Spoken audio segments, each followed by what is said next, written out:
Hello everybody, my name is Sarah and welcome back to Future Zoologist Academy.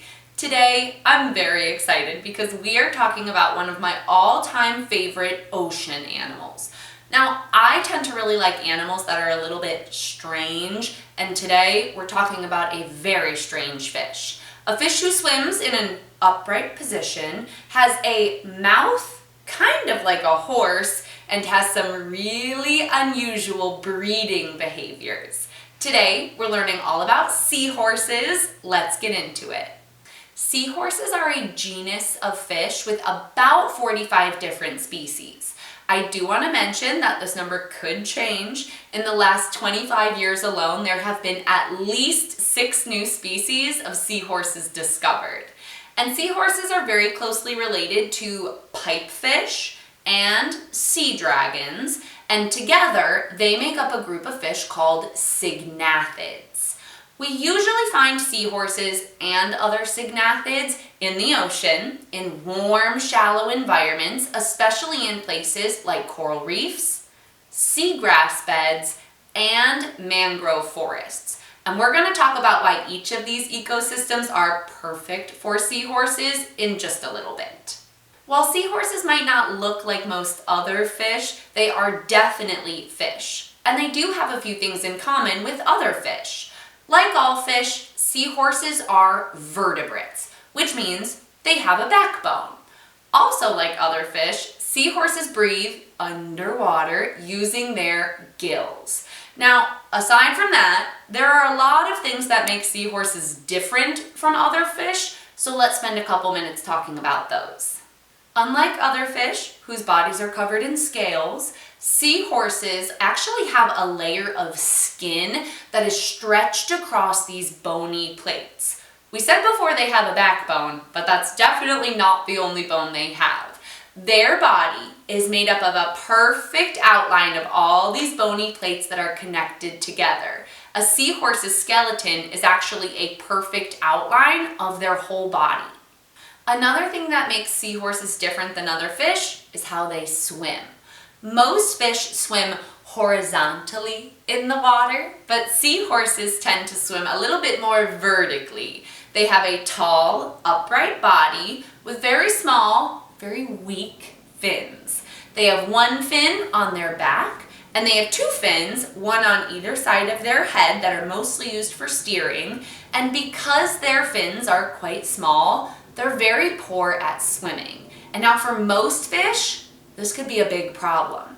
There are very strong currents in the ocean that could easily cause a fish to be washed out to sea, where it'd be very hard for them to survive. So seahorses need something else to hold them in place to make sure that doesn't happen, and what they use is their tail. Seahorses have a prehensile tail. Prehensile means grasping. So seahorses use their tail to hold on to things in their environment. Other animals have prehensile tails as well, like spider monkeys and chameleons. There's even an animal that has a prehensile nose, an elephant.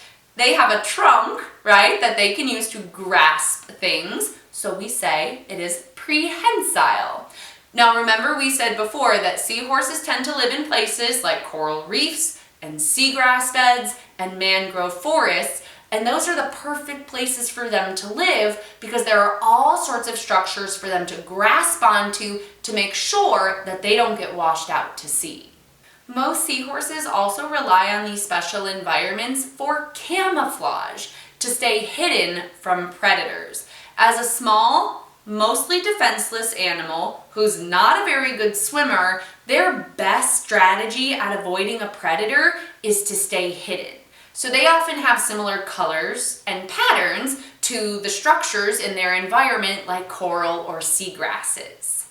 These warm, shallow water environments are also the perfect place for seahorses to find and catch their food. Seahorses are typically considered to be carnivores or meat eaters, though I will say the meat that they're eating is typically very tiny. Seahorses are typically feeding on plankton, and we use the term plankton to describe any organism that just kind of floats around in the ocean, and goes wherever the ocean's current takes them. They feed a lot on things like small shrimp, on krill, on fish larvae, which are like a baby fish that haven't quite developed into adult fish yet. And they use that long specialized snout to slurp up these organisms just like a straw. This is why they're called a seahorse, because like a horse who has that long narrow snout, seahorses have a very similar long narrow snout. Another thing that makes seahorses different from other fish is that they are typically monogamous. And we use the term monogamous when we're talking about an animal having one mate during the breeding season. The prefix of that word, mono, means one. So when we say an animal is monogamous, we mean they have one mate for the breeding season. Once seahorses are working to attract a mate, they wrap their tails together, they perform this courtship dance until eventually they breed. Now here's where things get especially weird. Something that makes seahorses and the other cygnathids different from other fish and different from every other animal in the world is they are the only animals where the males are the ones to carry the babies and then have the babies after their pregnancy. Let's talk a little bit more about how exactly this works because it is quite strange. Like most fish, the females are the ones who produce the eggs, except instead of keeping the eggs, she gives them to the male. She deposits them into his brood pouch, which I like to think about kind of like a kangaroo or a koala's pouch. There's a little opening on his belly, and inside of that opening, there's a little pouch. The female deposits her eggs into the brood pouch. They get fertilized, and the little baby seahorses start to develop. Eventually, once they're developed, the male gives birth. The tiny little seahorses come out of that little opening of the brood pouch, and they look like teeny tiny little versions of the adults. The smaller species of seahorses might have just a few babies at a time, but the larger species of seahorses can have well over 1,000 babies at a time. While having more than 1,000 babies at a time might make us think that there are plenty of seahorses in the sea, unfortunately there are many species of seahorses that are endangered. They face threats like habitat loss, like illegal collection for the aquarium trade to be sold to aquariums around the world, and as bycatch. Bycatch is the term we use when fisher people are out fishing for something, and instead of just catching the thing that they're trying to catch, they catch all sorts of different things. And unfortunately for seahorses, because they're quite delicate, by the time they're brought to the surface, they've already died and they're not able to be released. Now, fortunately, there are ways that you and I and everybody can protect seahorses, even if you don't live near them. One of the best things that you can do is be very mindful about any seafood that you're eating. If you like to eat fish or shrimp or any other type of ocean animal, make sure that the food that you're eating was caught sustainably.